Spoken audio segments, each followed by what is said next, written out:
Joined today by Dr. Jacob Imam, who's a writer, speaker, founder of the College of St. Joseph the Worker, and a guy who talks a lot about an issue that I focus on a lot as well over the years, which is why I was interested in sitting down with him.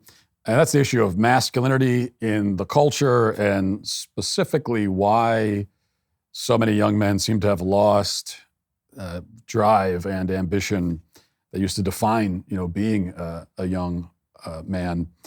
And how do we get that back? How do we reclaim it? So, Dr. Jacob Imam, thanks for joining us. It's a pleasure. When I was a young man, which I don't know if I qualify anymore, but when I was in my early 20s, I could think about that time for me being really just being overflowing with ambition. I can remember, and I'm still much the same way, but especially at that time, and just kind of working obsessively towards my goals. But then you look at, and it's not the case, we don't want to generalize too much, but many young men today, and I don't know if this is just me being an old fuddy-duddy, but I don't see that as much in many young men. There doesn't seem to be that same drive, that same just like, I need to get out there and do something. Have you noticed that, and what do you attribute that to? Yeah, I think it's impossible not to notice that today. I mean, everybody from the Karens and the bureaucratic white liberals that scream at young men for being incompetent and worthless, everybody to the Jordan Petersons who are actually giving them something positive, a constructive way forward, is noticing that and saying that. And obviously there's multi-layered, reasons for why this is. But no doubt a huge part of it is that there is no activity of young people today. Like, you only have a character in your soul from the actions that you take. Characters comes from that Greek word that means like an engraving and a mark. The way that your soul actually has a particular character about it, a particular identity to it, is because you've actually engraved it with your actions. And what have we handed young people today? We've handed them phones, we've handed them computers, we've told them to sit in their rooms, functionally through our marketing and our advertisement, just stay there, don't move, don't do anything. And so I think that the shape of their bodies is much like the shape of their souls, very much blob-like, undefined, not all that interesting, right? And so part of the resurrection of masculinity is certainly going to have to come through doing real things, transforming the world so that it visibly looks different. We just haven't even taught them that that's a good thing to do or how to achieve it. How do we get to this point? How do we end up with the blob-like souls, the blob souls? How did we get to having blob souls? Yeah, how did that happen? Yeah. I think that there's a problem when you don't have a lodestar, you don't have a compass of what you're actually trying to shoot for and achieve. And I firmly believe that if holiness is not that lodestar, if that's not your North Star, then you're going to keep going through these mindless cycles where one generation after the next looks up at their dad and say, what on earth were you doing? And their children are going to be just as right and justifiably saying, you were wrong, this was silly, just as much as they were of their fathers. I see this also, in so much in young men today, that they are searching to even have an identity. Right? I think this is something that screams out everything from them trying to dress in a certain way or post in a certain way, even their taking on of a certain ideology, whether that be left or right or certain brand within, is a way in which they're trying to be a person, have an identifiable mark about them.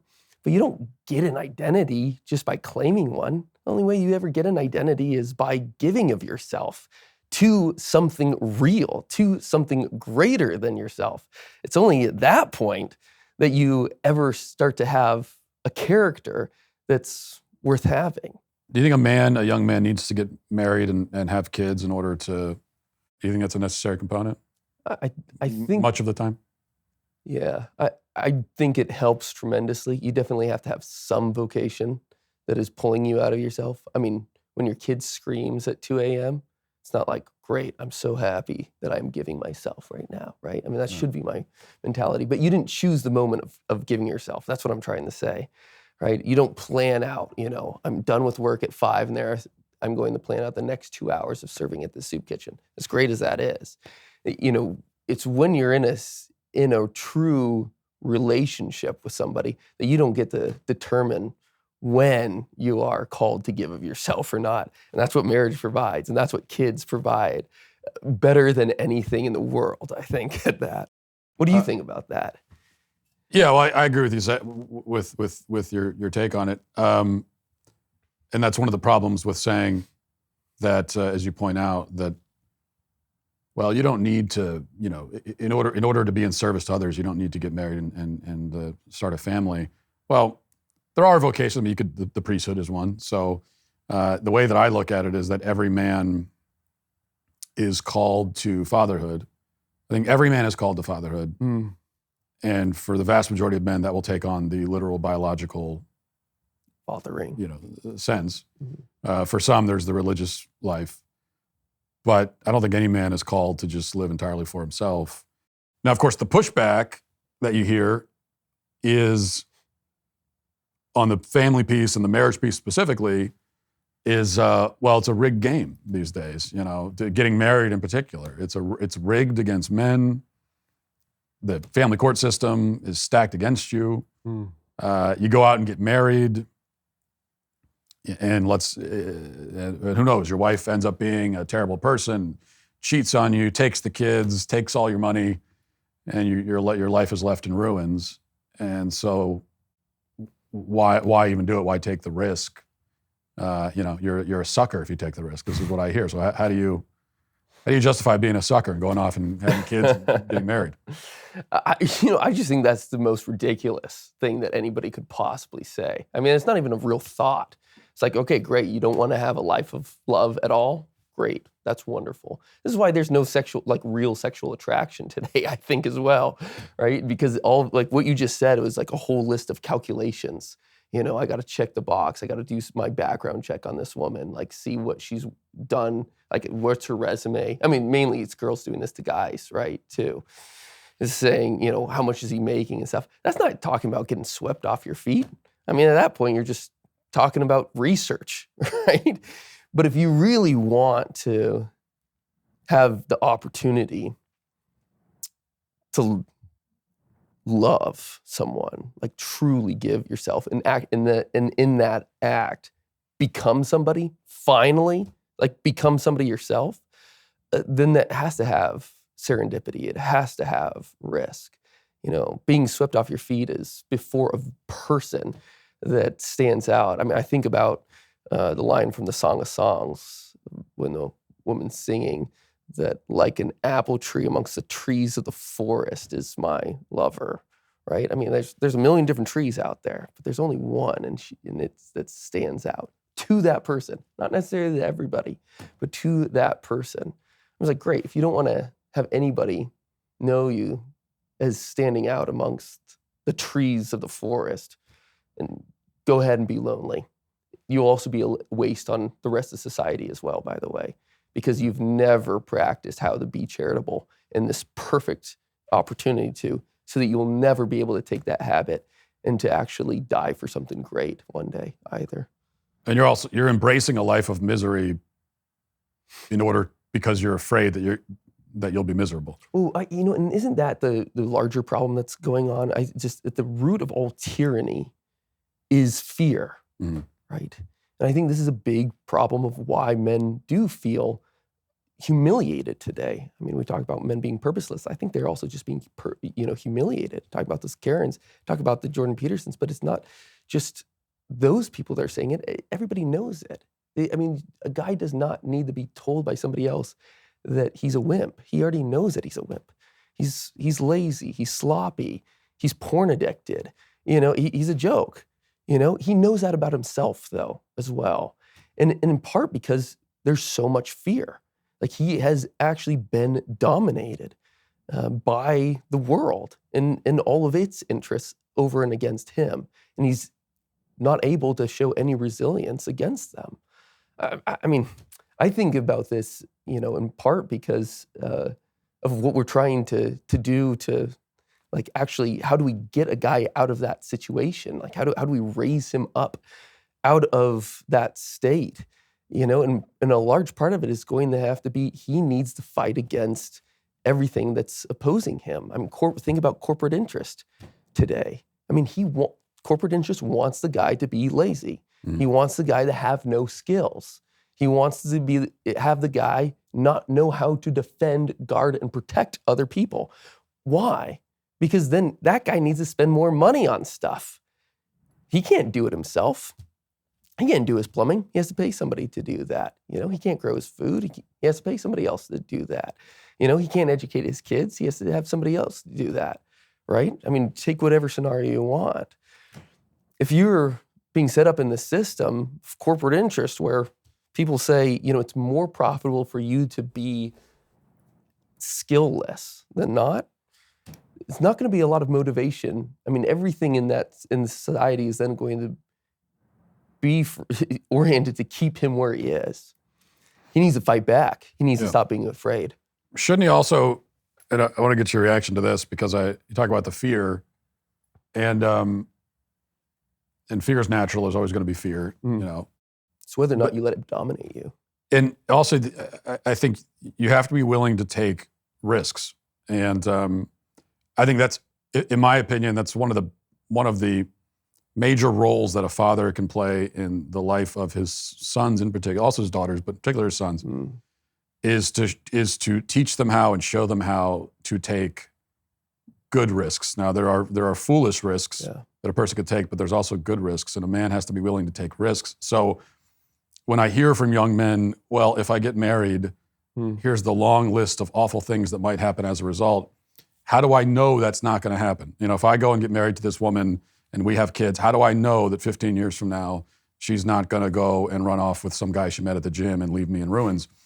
And the answer, of course, is that, well, there's a whole lot you can do to guard yourself against that. There's a whole lot. It's not just a roll of the dice. When people talk about the divorce rate is whatever, they claim 40%. It does not mean that if you get married that your chance of getting divorced is 40%. That's not how the statistics work. There's a lot you can do to guard yourself against it. But how do you know for a fact those terrible things aren't going to happen? You don't. You don't know that for a fact. Anything good you do in your life, it's possible. Like you can't look in a crystal ball and see exactly what's going to happen to you over the next 50 years of your life. There's always a risk. And when you give yourself to someone who you love and you give your life to them completely, there's a risk. Of course there is. But nothing good or worthwhile has ever been achieved by anyone ever in life without taking a risk. And so that seems to be the breakdown with a lot of young men. It's like when okay. Yes, it is a risk. But if you're not willing to take any risk with your life at all, you will literally never do anything. Yeah.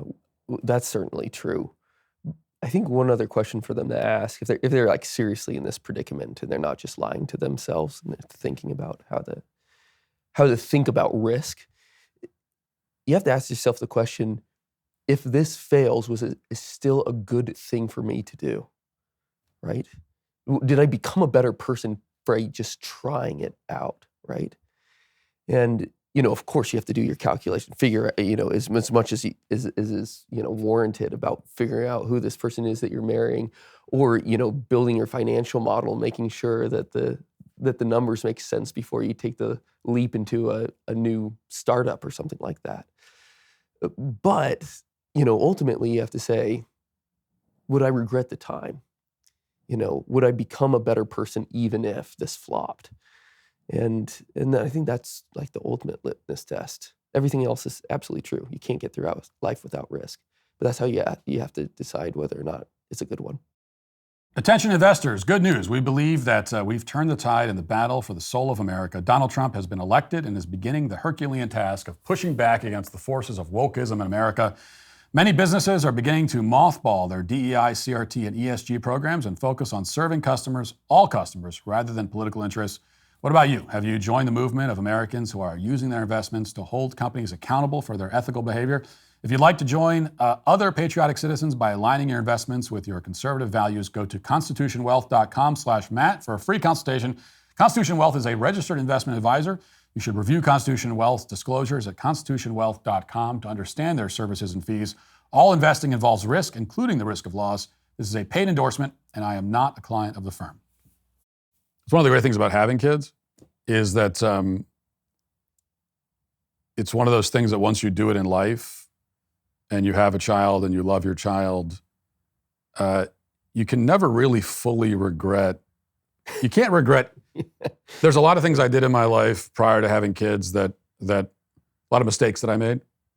I can't really live in regret about anything because I have my kids, you know, and so even to your point, if you go off and you start a family and you have children, even if something goes horribly wrong, and there's other ways, it's not just, oh, your wife might leave you, maybe someone gets sick, maybe a child dies, God forbid. But it's one of those things that once you've experienced it, you can never really regret it. You're because you're experiencing something that's so objectively good that even if things go off the rails somehow in some unforeseen way, you can't have regret. Yeah. Yeah. No, we would call you a monster if you regretted that, actually. Yeah. Going back just specifically to work for a minute, because the pushback on that I get all the time when I talk about this, and I'm sure you've heard the same thing, talk about the value of work. You need to go out there and work. And life is work anyway. You know, and if you want to live, you have to work. And if you're not going to work, it means only way to live and not work is to basically live off of someone who is working for you. Either way, work sustains life. What I hear is, hey man, you know, you're telling young men to go out and be wage slaves and to be corporate pawns and to just embrace this life of meaningless drudgery. I want more than that out of life. You know. What else are they going to do? Okay, well, I mean, look, it is interesting. If you go back and take a look at the ancient world and what they all thought the creation of the world was like, they all said the same thing. I mean, think about the Atrahasis, which is like the Babylonian myth. It's like bestseller in the ancient world. Like if you were a young Christian kid growing up today, your parents probably read to you the beginning of the Bible. In the beginning, God created the heavens and the earth. If you were a good Babylonian boy 3,000 years ago, 4,000 years ago, you're being read this myth, which opens up, in the beginning, the gods and not the men bore the load and handled the drudgery. They're complaining about work right from the beginning, right? And you look around at pretty much any ancient myth, and they all say the exact same thing. Like, work is a bear. It's a drudgery. It literally kills our desire to be free. It kills our ability to be free. And then you go and look at the Bible, which is unique in the ancient, volumes of creation myths. When it says that it was before the fall, God gave the gift of work to man, and actually does so right next to the gift of marriage before the fall as well. Subduing and having dominion over the world is said right next to be fruitful and multiply. And you ask the question, okay, well, what's the reason for those two things being connected? You start there before even moving to why work is a joy and not a drudgery. Well, you think about marriage and you start with something that is material, like your bodies, right? And children emerge from it. You know, just as you're saying, just something objectively good. I mean, the spiritual emerges out of it, a new soul, right? It's something that cannot just be reduced to pure nature. And then look over at the side of work. Well, every work begins with a thought. You know, if you want to build a house, you first imagine the house in your mind. You first plan it out. That's not reducible to pure matter either. A thought is a spiritual reality, right? It's a spiritual phenomenon. And then you manifest it in the world. This is the original glory that is revealed in work, next to marriage, no less, that it actually is a way of bridging heaven and earth together. And when God commands Adam in Genesis to till and to keep the garden, he's using words that are more often used in the Old Testament, abad v'shamar, to speak about the Levitical duties of the priests, that they are supposed to be ritually keeping the liturgy praying around the ark, keeping the law of God. And so, what does that mean? What does that unveil to us? Well, namely that what our work is supposed to be is, again, like marriage, a bridge between heaven and earth, a way of transforming the world so that it actually matters insofar as we're welcoming God into a relationship that he's already welcomed us into. And this is why I say that if you don't have holiness or this transcendent understanding of relation built and nestled in love itself, then it is going to be dissatisfying. You are going to just feel like a wage slave. You're just going to be a corporate pawn, or you're going to feel that way. Of course, there are terrible jobs that do bear more drudgery, and that's, of course, what happens after the fall. But that's, if you don't have that fundamental understanding of what work is actually for, you're just going to make every good job a drudgery. Everything's going to be a waste. I think, when you do find, when Adam and Eve eat the fruit of the tree, the knowledge of good and evil, and God gives them these sets of curses, that those aren't curses really at all in the way that we think about them as just pure punishments. I think they're pedagogical. I think they're instructing man into a new way of seeing the world. I mean, man in the garden didn't have to eat. I mean, God put him in the garden, gave him all the fruit to eat from. Work was something that was inherently disassociated from the necessities of life, or getting the necessities of life. He didn't need to eat. He didn't need to clothe himself. I think the temperature was pretty good, What they were ultimately doing was seeing work, was taking on work as a way of building that relationship between heaven and earth, and also building their own souls, actually engraving their souls with a new type of character through their activity. That's the original purpose of what work is for. It's not for getting the necessities. Now, after the fall, it becomes that so that we would continue to work, so that we would continue to engrave our souls, so as to continue to grow, actually take steps in the pursuit of virtue. So even if you have a bad job, that's what you have to be focusing on. But I would say, pick a better job. There's some bad ones out there. There's some good ones too. I'm just thinking, I think maybe some of the confusion here is the distinction between a job and work, because great distinction. The way that people talk about it these days is they talk about it like, well, jobs are an invention of the industrial age, and it's kind of the office space, just like going to the office and moving numbers around for no reason. And if only we didn't have that, if only we didn't have this capitalistic system, then we wouldn't have to deal. It's almost like we would live in a world with no work. But it's like, well, no, actually, there was not even arguably, there was a lot more work to be done prior to the industrial age. So we actually, when people complain these days about, I got to go to the 9-to-5 job, you see these TikTok videos of people that are often, Gen Z young people in tears because they've just discovered the drudgery of work. And they're talking about, I got to go to work for 8 hours. I get home at 5. And it's like, that, do you understand that you stand in very rare company in the whole history of humanity, that you actually have multiple hours a day by your own telling where you have no work to do at all? Like that's very rare for people even on Earth today, but certainly historically.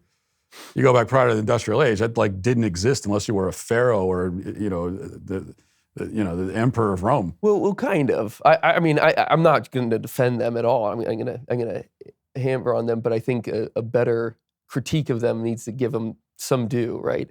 And you actually do find in the Middle Ages, we know the number of days per year that Benedictine monks worked, right?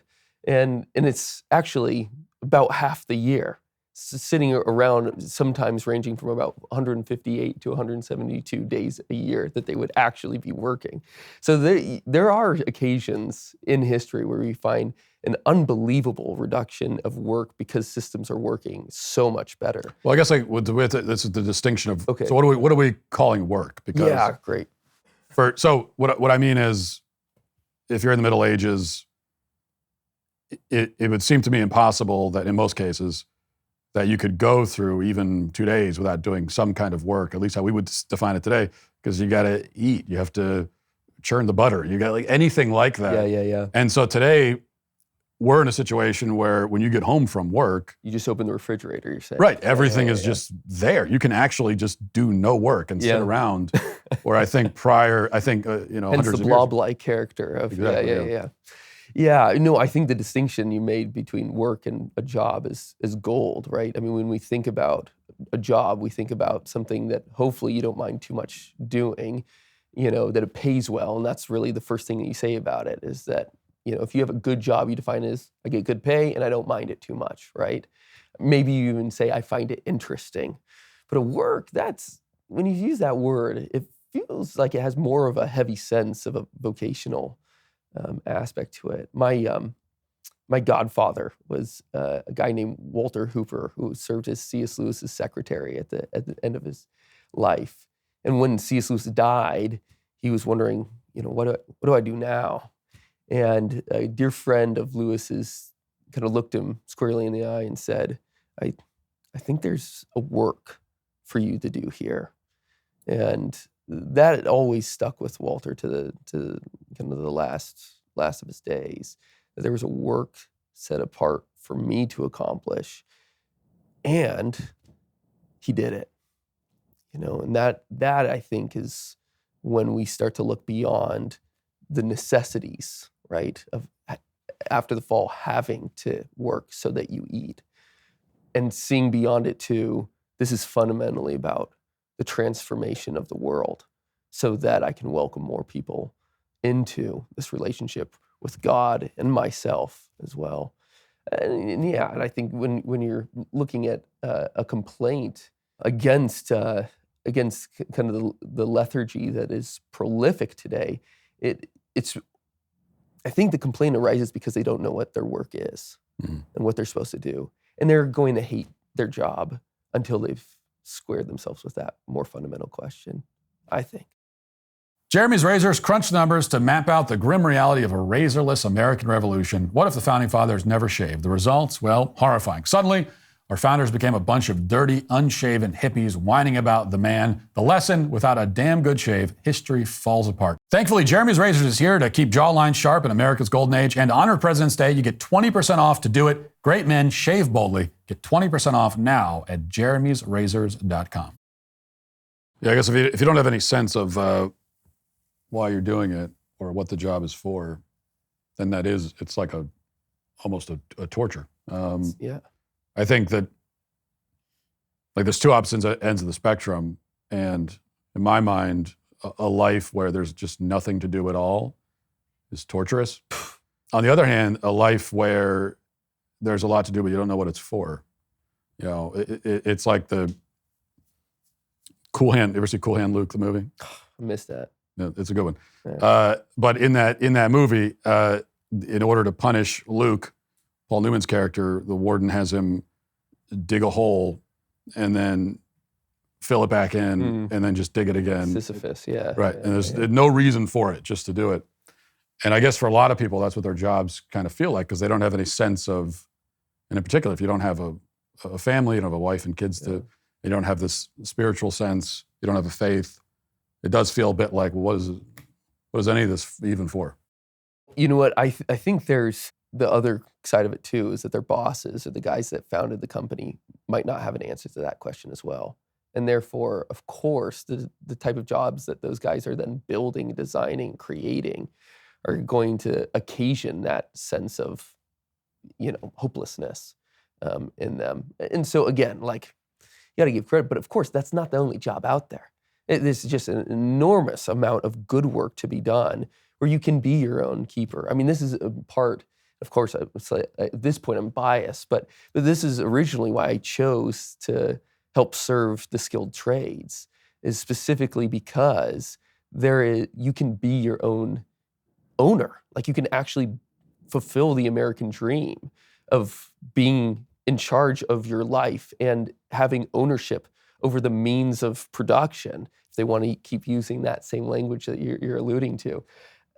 At that point, you can be responsible, right? I mean, you, in a real sense where you can't if you're just clocking in and clocking out. I mean, when Jefferson, Madison, they were like thinking about how on earth the Republic was going to exist and perpetuate, they were thinking about the yeoman farmer, right? I mean, it's like the small farmer who could defend the Republic, and he could take good charge of the Republic precisely because he could take charge of himself, that he was independent of larger systems and structures. He was able to feed himself and provide himself by his own work.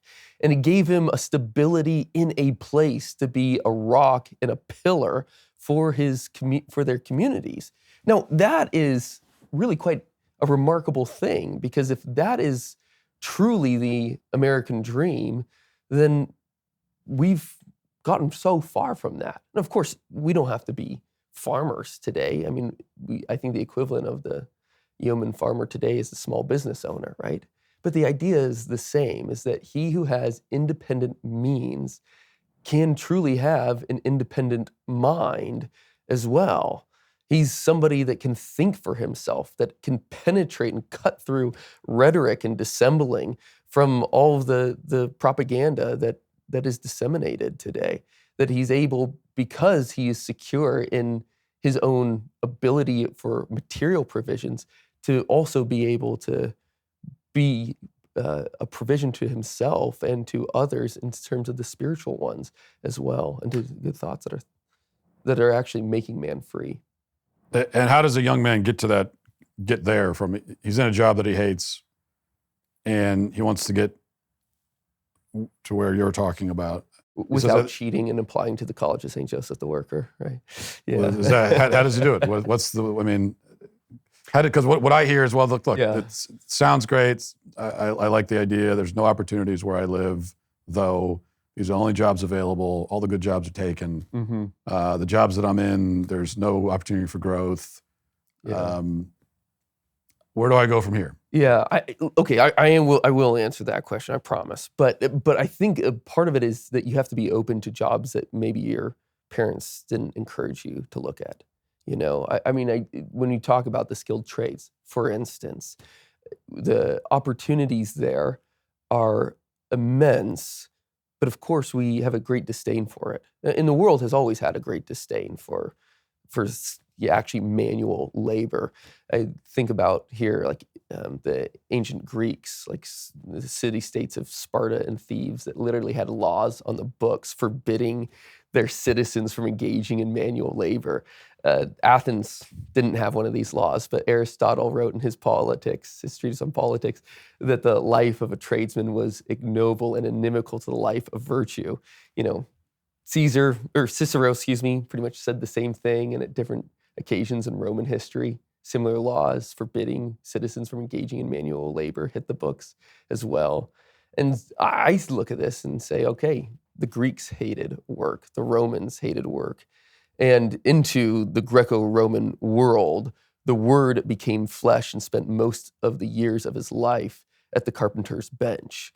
That Christ's life was political dynamite because it completely overturned who you thought the lowly carpenter to be. I mean, he literally, as St. Paul said, it came in the form of a slave, right? And he's not talking, you know, in any sort of analogical sense. I mean, he actually is, allegorical sense, he actually is coming in the form of a slave.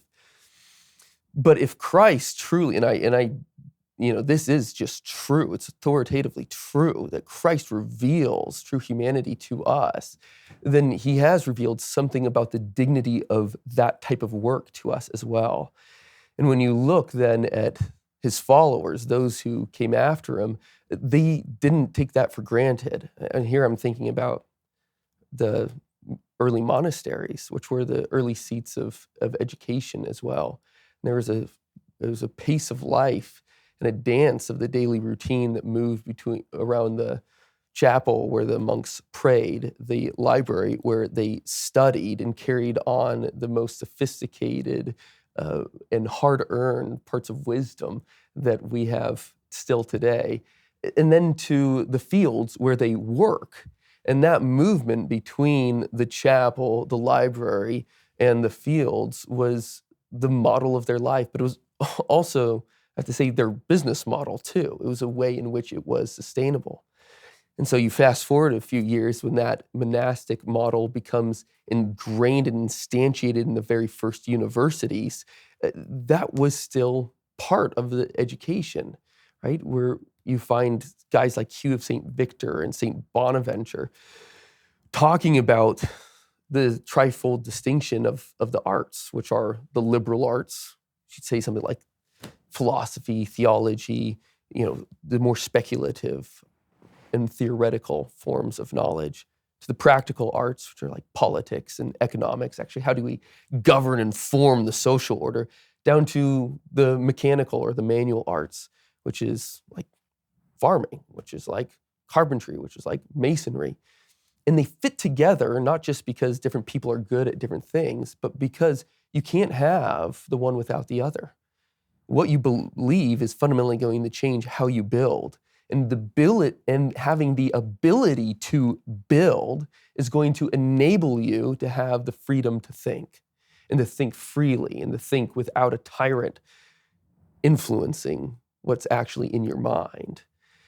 So I think that there is a tremendous dignity to many of the forms of work that the ancient world, and I would say our modern world, has looked down upon.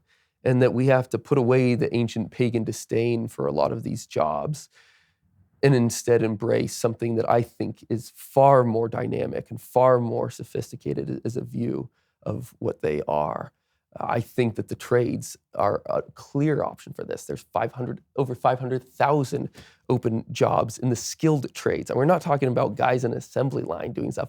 We're talking about those who actually need to exercise their creative capacity to troubleshoot and figure out problems today, that actually engages your mind wholly so that you can also then instantiate it with your body wholly. I think that is a real possibility for pretty much anybody in any city in the United States today. That is a good opportunity. And I would say, to take it a step further, one of the reasons why I'm so dedicated to seeing tradesmen, highly educated tradesmen, truly trained in the liberal arts, is because a liberal arts education is almost least wasted on a tradesman, because he is the owner of his own means of production, because he is of independent means, and therefore has an ability to be of independent mind in a way that not everyone in society is today. So if you're complaining about your job right now and you don't know what the next step is, then maybe you need to think in a wider horizon and see where true dignity lies. And so, and also if it's true that you don't see any opportunities where you live, there's always the option of moving as well, which is, I just think there's opportunities everywhere. Yeah. But, yeah. And I'm not just speaking for the trades. I mean, make it up. Yeah. And that's why I'm always preaching, especially if you're a young man with no kids and no wife, you are in really this amazing position where you can go anywhere and do anything. Yeah. And so there's really you can move to Alaska if you needed to, or if you wanted to. I mean, it's that there's really no reason. Yeah, why not? So I don't know, you got these young men that feel somehow tied down or like they can't move around why not? So tell me about the College of St. Joseph the Worker. Tell me about that. Yeah, so this is an idea that first, now it's a reality. It was a hope to find a way of being able to continue to train students in the classical liberal arts, but doing it in such a way as that they could simultaneously be financially stable all the way through college and not graduate up to their eyeballs in debt. And then also to have a means by which to instantiate these ideas into the world and not just leave them up in the ivory tower. And so those were kind of two goals. I was in between my master's and my doctorate when I first started to write the model, and I was doing it in part because I thought I was going to go off and be a professor and then be terribly guilt-ridden, bringing all these students into the classroom and knowing that they were going to, get $60,000 in debt and go off and have a $40,000 a year job. And the math just didn't seem justifiable to me. And so we started to pick at a new model, a new idea where students can come and be formed in the Catholic intellectual tradition to earn their BA degrees, regular 4-year degree, while also being trained in the skilled trades to earn their journeyman card to actually be able to work as a skilled tradesman on any job site in the U.S. And because you get paid to train in the skilled trades, you graduate net even instead of, again, drowning in debt. So that's what we're doing. This is the inaugural class that we're educating this year. How big is the class? We started small, trying to be nimble. 30 students is where we began. And how long does it take? How long is it? Is it a 4-year institution? It is a 4-year degree. Yep, you're out and done, commenced and all, just like every other university. I mean, if you do your work, obviously. Where is it? It's in Ohio? It is, yeah. We're in Steubenville, Ohio. We straddle the river. We have some operations going in Weirton, West Virginia, just across the Ohio River. It's a marvelous and historic area that we're in, but totally defeated as well, I would say. This is, when people talk about the Rust Belt, man, we are in the smack dab middle of it. Our city is something like 18,000 people. It was 38,000 not too long ago. I'd say about 80% of the downtown is all boarded up and empty. It's actually a pretty rich opportunity to be part of a revitalization effort in the middle of the downtown, simultaneous with this launching of the college.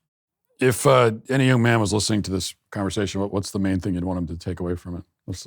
Yeah, you know what? I think that if you're a young guy that's struggling to find good work, I think you need to spend some time seriously, quietly by yourself, asking the question, what do I actually want to work for?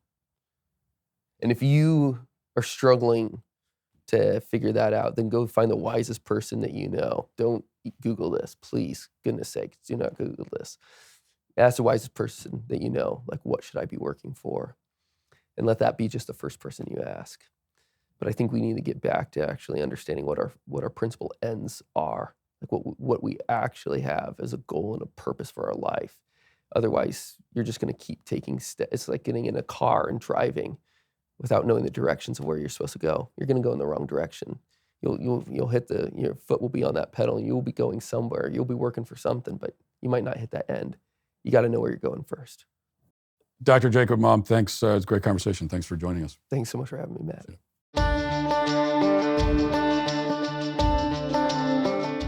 The executive producer of the Matt Walsh Show is Sean Hampton. Our associate producer is McKenna Michaelis.